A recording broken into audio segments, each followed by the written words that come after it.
Silence had a weight to it. David Webb had learned this truth during his 20 years as a diplomat, but he had never felt silence pressed down on him like this. Every species in the Galactic Council chamber, all 47 delegations representing trillions of beings, had stopped breathing at the same moment. The Venery had spoken. David stood alone on the speaking platform, a single human facing the most powerful beings in known space. The Venery High Speaker, Salith, towered above him on the Elder's raised throne. Salith was ancient beyond human understanding. His skin was like cracked marble, pale and lined with veins of soft blue light. His eyes held no pupils, only swirling clouds of silver that had witnessed the rise and fall of 1,000 civilizations. "You have heard our words, human," Salith said. His voice did not come from his mouth alone. It resonated through the chamber itself, through the walls, through the floor, through David's bones. "Terrace 7 is forbidden ground. Your species has violated the sacred boundary. This cannot stand." David kept his hands steady at his sides. He had prepared for difficult negotiations before. He had faced hostile governments and angry mobs. But nothing had prepared him for this. "High Speaker," David said, his voice calm despite everything. "Our colony on Terrace 7 was established in good faith. The sacred boundary was not clearly marked in any. Ignorance is not innocence," Salith interrupted. "The law exists. Your people broke it. The punishment is known." Around the chamber, David could see the other delegations watching. The Drolith, tall insectoid beings with compound eyes, looked at him with something like pity.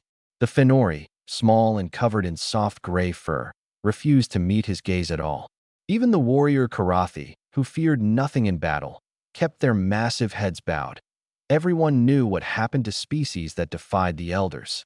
"The Venery have guided this galaxy for 12 million years," Salith continued. "We have maintained peace. We have preserved order. We have done what must be done when lesser species threaten the balance.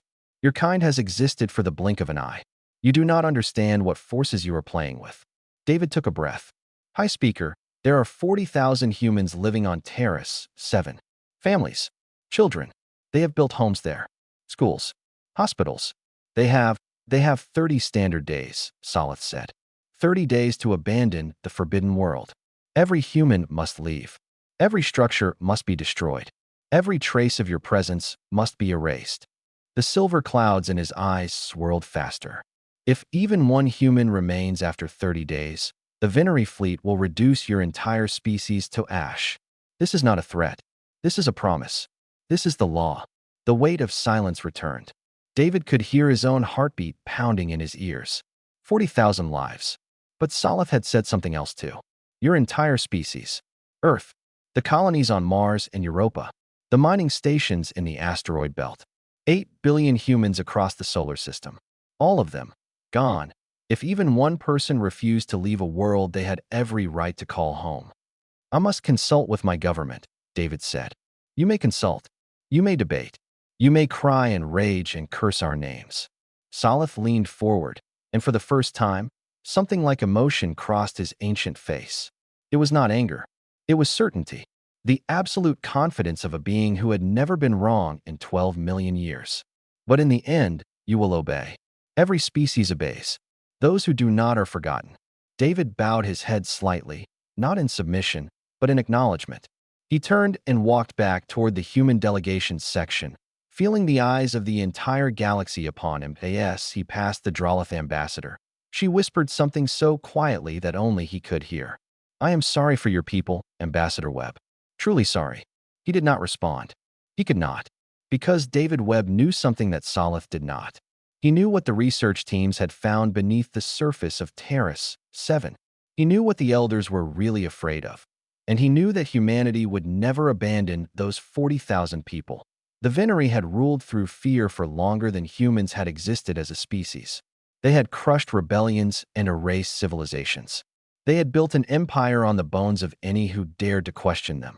But they had never faced humans before. David reached his seat and sat down heavily. His aide, a young woman named Patricia, leaned close.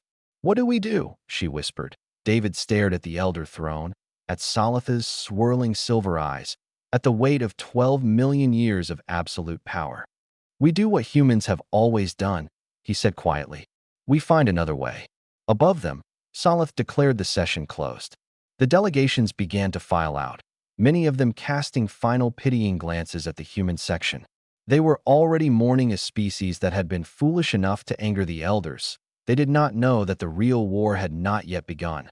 They did not know that buried beneath Terrace 7 lay a truth that would shake the foundations of everything they believed.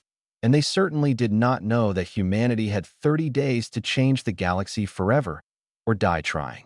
3 years ago, Terrace 7 had been nothing but red dust and empty canyons.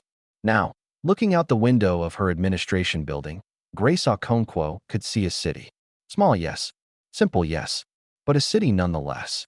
Streets lined with prefab homes. A school where children laughed during recess. A hospital that had delivered 217 babies since the colony's founding. 40,000 humans had built a life here. And in 30 days, it would all be gone. Grace read the transmission from Ambassador Webb for the 5th time, hoping the words would somehow change. They did not. The elders had spoken. Leave or die. Not just the colony. The entire human race. She closed her eyes and tried to think. She was 62 years old. She had survived 2 civil wars on Earth, a mining accident on Mars, and a pirate attack during the journey to Terrace 7. She had never once given up. She was not about to start now. Her door opened. Samuel Reyes walked in without knocking, which meant the news was either very good or very bad. From the look on his face, it was bad. Samuel was the colony's chief researcher. He was a thin man with wild gray hair and glasses that always seemed about to fall off his nose. For the past 8 months, his team had been studying the structures they had found deep beneath the planet's surface. Structures that were clearly not natural. Structures that were clearly not human. "We finished the translation," Samuel said. He placed a tablet on her desk. All of it. Every record. Every file. Grace picked up the tablet. And Samuel sat down across from her. He suddenly looked much older than his 50 years. "Grace, the elders didn't forbid this planet because it's sacred. They forbid it because of what's buried here. Which is evidence." Samuel's voice was barely a whisper. Evidence that the Venery, the elders themselves, committed genocide. Grace stared at him. "What?" "There was a species called the Makari. They lived on this planet maybe 6 million years ago. They were peaceful. Artists. Philosophers. They had no army, no weapons. They believed in cooperation and sharing knowledge freely with every species they met." Samuel's hands were shaking. "The Venery killed them. Every single one. Then they erased all records of the Makari's existence. Made it like they never existed at all." Grace looked down at the tablet. The screen showed an image of a being with large, gentle eyes and long, delicate fingers. It looked kind. It looked innocent. "Why?" Grace asked. "Why would the elders destroy a peaceful species?" "Because the Makari were becoming influential. Other species were listening to them, adopting their philosophy. The Venery were afraid that if the Makari kept spreading their ideas, the elders would lose control." Samuel took off his glasses and rubbed his eyes. "It gets worse. The records we found? They mentioned 16 other species. 16 other civilizations that the Venery erased from history. The elders aren't peacekeepers, Grace. They're the galaxy's oldest murderers. They've been killing anyone who threatens their power for millions of years." Grace felt cold. The kind of cold that comes from understanding something terrible. The elders ruled through fear because fear was all they had. Their authority rested on one simple belief, that they were wise and just and good. If the galaxy learned the truth, that belief would crumble, and so would everything built upon it. "That's why they want us gone," Grace said slowly. "They're not punishing us for breaking some sacred law. They're trying to bury the evidence." "Again, we're standing on their graveyard," Samuel said. "And they can't let us dig." Grace stood up and walked to the window. Outside, a group of children were playing some kind of ball game in the street. They were laughing.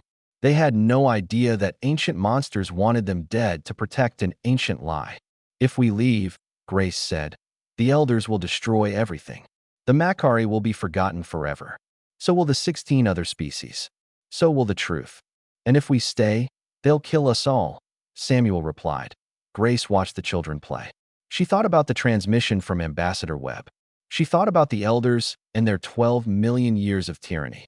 She thought about the gentle-eyed Makari who had died because they dared to believe in peace. Then she thought about what it meant to be human. Samuel, she said, I need you to make copies of everything. Every record, every translation, every image. I want it all backed up in at least 10 different locations. What are you planning? Grace turned to face him. There was fire in her eyes now. The same fire that had carried her through wars and accidents and pirate attacks. The elders gave us 30 days. In 30 days, I'm going to make sure the entire galaxy knows what they really are. They'll destroy us. Maybe. Grace picked up her communicator and began composing a message to Ambassador Webb. But they can't kill the truth. Once it's out there, once everyone knows, the elders will never be able to bury it again. Samuel stared at her for a long moment. Then, slowly, a smile spread across his face. You're going to start a war. No, Grace said. I'm going to finish one. One that's been going on for 12 million years. One that nobody knew they were fighting. She pressed send on her message. The Makari believed in sharing knowledge. Let's honor them. Outside, the children kept playing, unaware that their home had just become the most important place in the galaxy. 20 days had passed since the ultimatum. In galactic terms, this was barely a heartbeat. In human terms, it was enough time to change everything. David Webb walked through the corridors of the council station, feeling the stares that followed him. Word had spread that he had requested another audience with the full council. Word had spread that humanity had not begun evacuating Terrace 7. Word had spread that the humans were either incredibly brave or incredibly stupid. Most bets were on stupid. The council chamber was packed when David arrived. Every delegation was present. Even species that rarely attended had sent representatives. They wanted to see the end. They wanted to watch a young species beg for mercy, then watch the elders grant it. As long as the humans properly submitted, that was how it always went. That was how it had always gone for 12 million years. David took his place on the speaking platform. He looked up at Salith, whose silver eyes swirled with anticipation. The elder high speaker was enjoying this. David could tell.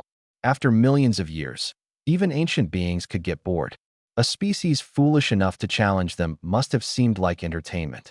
You have returned, human, Salith said. Have you come to announce your obedience? David felt the weight of every eye in the chamber upon him. He thought about Grace's message. He thought about the Makari archives. He thought about the 16 forgotten species. He thought about his daughter back on Earth, who was 3 years old and had just learned to say the word stars. No, David said. The word was simple, small, just 2 letters. But it echoed through the chamber like thunder. Delegations that had been whispering fell silent. Beings that had been preparing to leave stopped in their tracks. Even Salith's swirling eyes went still. What did you say? The elder asked. I said no. David's voice was calm, steady. Humanity will not abandon Terrace 7. We will not leave our people to die. We will not surrender to threats, no matter how powerful the source. The silence that followed was deeper than any David had experienced before. It was the silence of shock. The silence of 47 species watching something they had never seen.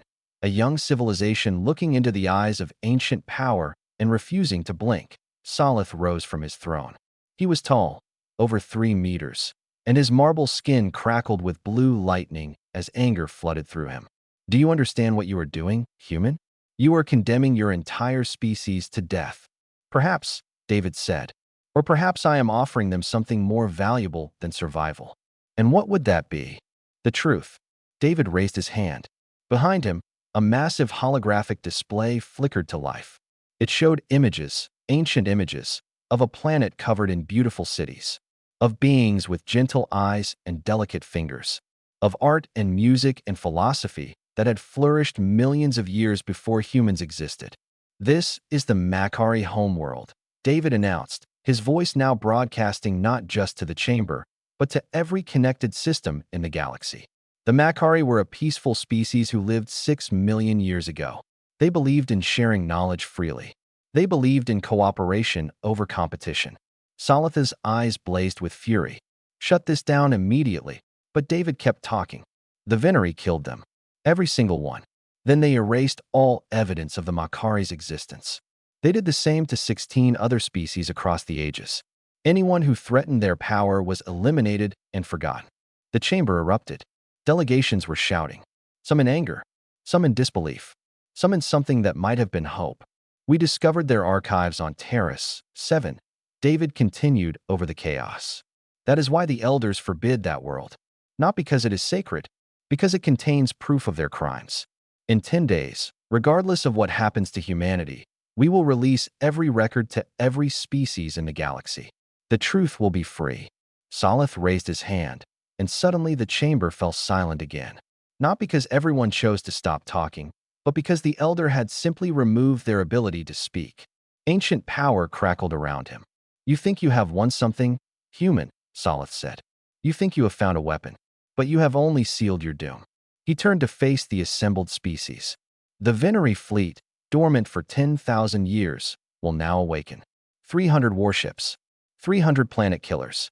They will burn a path to your homeworld, human, and they will leave nothing but ash. David did not flinch. Then you will prove everything I have said. You will show the galaxy exactly what kind of monsters you are. For a long moment, elder and human stared at each other. Ancient power facing young defiance. Millions of years of control facing something new and unpredictable. Then Salith smiled. It was not a kind smile. Your species will be the 17th to be erased, Ambassador Webb. And when you are gone, no one will remember you either. He vanished from the chamber.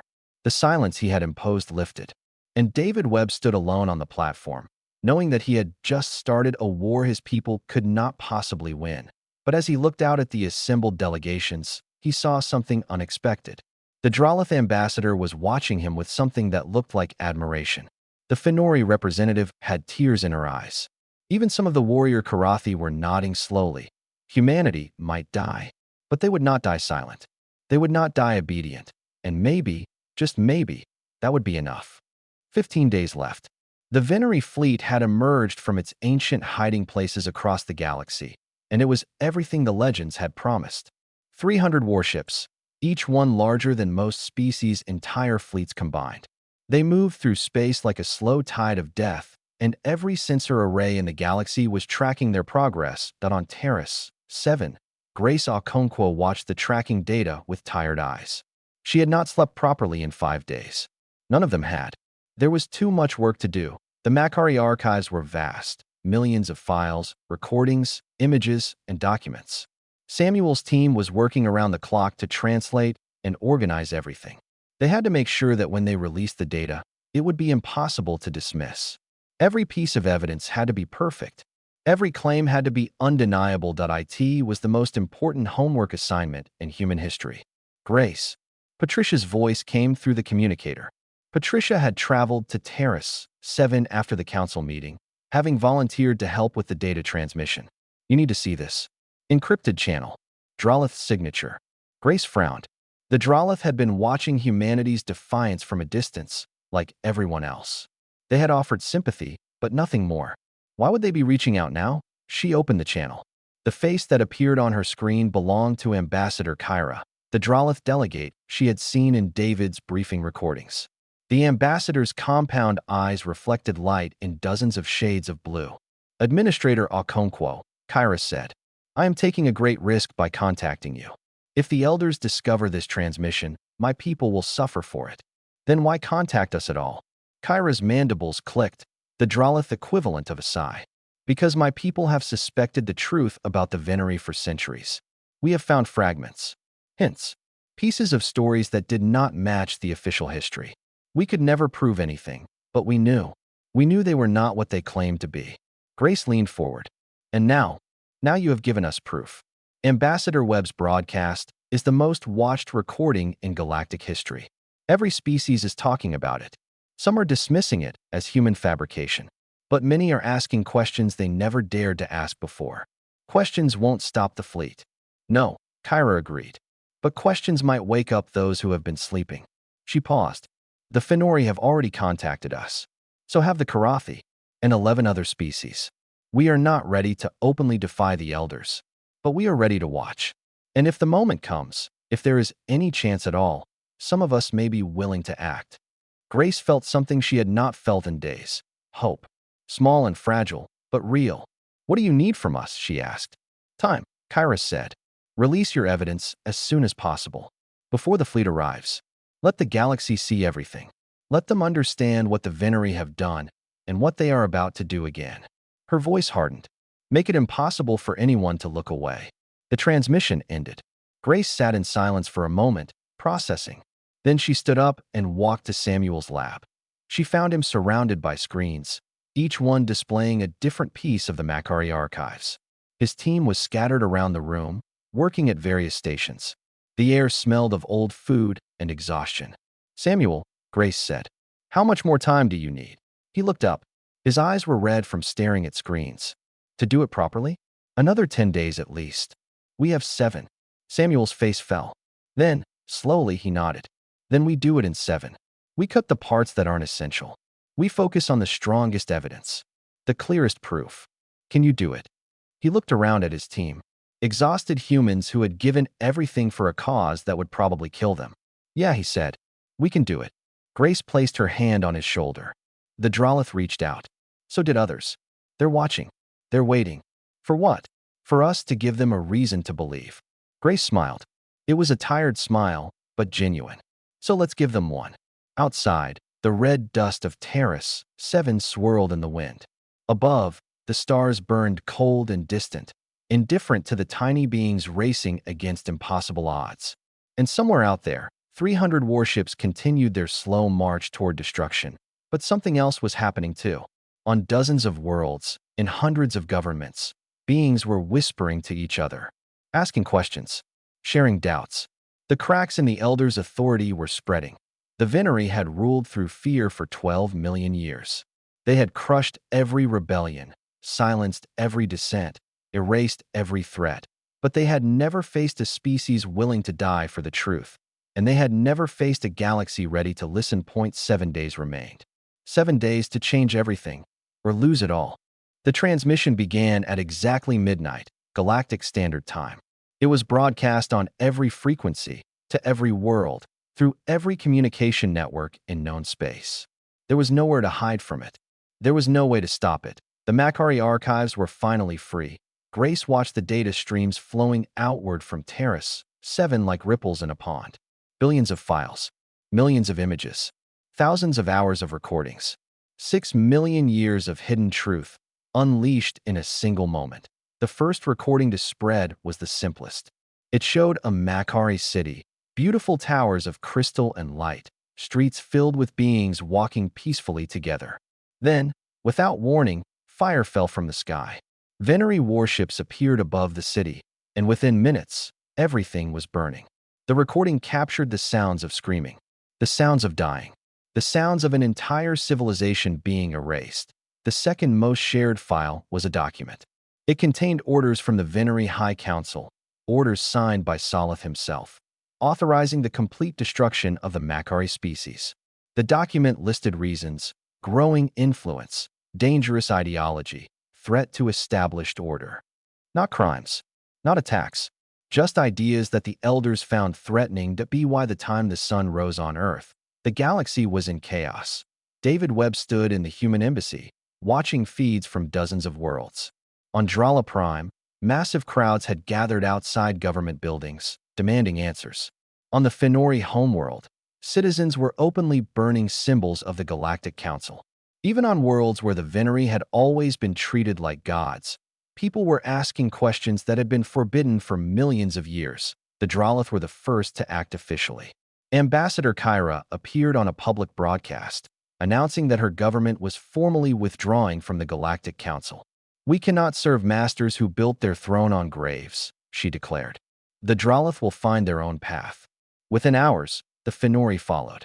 Then the Karathi. Then a dozen smaller species who had been waiting for someone else to move first. The council chamber, once the seat of galactic power, sat empty. No one came to hear the elders speak. No one wanted to stand beneath Solith's silver gaze. But the Venery fleet did not stop. It continued its march toward Terrace 7, toward Earth, toward humanity. Solith's response to the revelations was simple: silence. He made no speeches. He offered no defense. He simply let the warships speak for him. On Terrace 7, Grace received a message from Admiral Rosa Gutierrez, commander of Earth's defense fleet. The admiral was a hard woman with gray hair and eyes that had seen too many battles. Her face appeared on Grace's screen, calm despite everything. The archives worked, Rosa said. Half the galaxy is in open revolt, but the Venery fleet hasn't slowed down. They'll be here in 2 days. Can we stop them? Grace asked, already knowing the answer. No. Our entire fleet combined couldn't scratch one of those ships. They're ancient. They're massive. They were built to kill gods. Rosa paused. But we're going to try anyway. Every ship we have is moving to intercept. We won't win, but we'll make them remember us. Grace felt tears forming in her eyes. Rosa, don't. The Admiral's voice was gentle but firm. This is what we signed up for. This is what it means to be human. We don't give up. We don't bow down. Even when it's hopeless, we fight. She smiled, a real smile, full of warmth. Besides, you never know. Miracles happen sometimes. The transmission ended. Grace wiped her eyes and walked outside. The colony was quiet. Everyone knew what was coming. Families were holding each other. Children were being told stories to help them sleep. Somewhere, someone was playing a guitar, filling the night with soft, sad music. 2 days. That was all they had left. But as Grace looked up at the stars, she saw something strange. Lights were moving. Not the distant glow of the Venery fleet. That was still too far away to see. These were closer. And they were not approaching Terrace 7. They were forming a line between the colony and the direction of the incoming fleet. Her communicator buzzed. It was Ambassador Kyra. Administrator Okonkwo, the Drolith said. I told you that if the moment came, some of us would be willing to act. Her compound eyes glittered with something that might have been pride. The moment has come. The Drolith warship Unbroken has taken position to defend your colony. We are not alone. Grace stared at the lights in the sky. More were appearing every minute. Ships from worlds she had never visited. Species she had barely heard of. All of them gathering in the darkness, forming a wall against the coming storm. What? Grace whispered. Because you reminded us what courage looks like, Kyra replied. And because some things are worth dying for. The galaxy had awakened, and it was choosing its side. Day 30. The deadline had arrived. The Venery fleet emerged from hyperspace above Terrace 7, and for a moment, the universe seemed to hold its breath. 300 warships, each one a mountain of ancient metal and devastating power. They blocked out the stars, casting shadows across the red planet below, but they did not find the easy victory Salith had promised. Arrayed between the fleet and the colony was a barrier of ships that should not have existed. 47 vessels from 19 different species, all flying in formation, all ready to die. The Drolith cruiser Unbroken held the center, flanked by Fenori destroyers and Karathi battleships. There were even ships from species that had never fought in a war, science vessels and cargo haulers. Their weapons outdated, but their intentions clear. Admiral Rosa Gutierrez commanded from the bridge of the human flagship Independence. Her small fleet of 12 ships was positioned at the very front of the line, closest to the enemy. It was the most dangerous spot. She had insisted on it. This is High Speaker Salith of the Venery Dominion. The voice boomed across every communication channel. You are interfering with the lawful execution of galactic justice. Stand aside, or you will share the humans' fate. Rosa opened a channel. This is Admiral Gutierrez of the Earth Defense Fleet. We are not moving. You cannot stop us. Your combined forces are nothing against our power. Maybe, Rosa replied. But you'll have to kill us to find out. All of us. And the whole galaxy will be watching. There was a long pause. Then Salith spoke again, and this time his voice was colder than space itself. So be it. The first Venery warship powered its weapons. Ancient energy coils that had destroyed civilizations began to glow. Rosa gripped the arms of her chair and prepared to give the order to attack. But the attack never came. Instead, one of the Venery ships broke formation. It simply stopped, its engines cutting off, its weapons powering down. Then another ship did the same. And another. And another. Rosa stared at her sensors in disbelief. What's happening? The answer came in the form of a transmission, not from Salith, but from a Venery captain. His face appeared on screen, ancient and weathered like all his kind, but with something different in his eyes. Something that looked almost like shame. We have received your archives, humans, the captain said. We have seen what our ancestors did. What our leaders have hidden for 6 million years. He paused. Many of us always suspected. We told ourselves it could not be true. We wanted to believe we were righteous. But the truth cannot be denied any longer. More ships were powering down now. Nearly half the fleet had stopped responding to commands. Chaos erupted across the Venery communication channels as captains argued with each other and with their crews. Obey. Salatha's voice thundered through space. I command you. I am the High Speaker. My word is law. Your law was built on lies. Another Venery voice replied. We will not add another genocide to our history. Not today. Not ever again. Rosa watched as the impossible unfolded before her. The mighty Venery fleet, the terror of the galaxy for 12 million years, was tearing itself apart. Ships that remained loyal to Salath faced those that had abandoned him. For a terrible moment, it looked like civil war might erupt among the ancient warships. Then, slowly, the loyal ships began to withdraw. Not because they had been defeated, but because even they could see what was happening. The old order was dying. There was nothing left to fight for. Salatha's voice came one final time.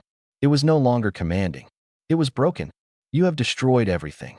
Everything we built. Everything we protected. Rosa answered him. You built your empire on corpses, Salath. You protected nothing but your own power. The galaxy deserves better. There was no response. The Venery flagship turned and accelerated away, followed by those still loyal to the Elders. Within hours, they were gone, retreating to whatever corner of the galaxy would still accept them. Grace Okonkwo watched them go from the surface of Terrace 7. Around her, colonists were emerging from shelters, staring up at the sky in wonder.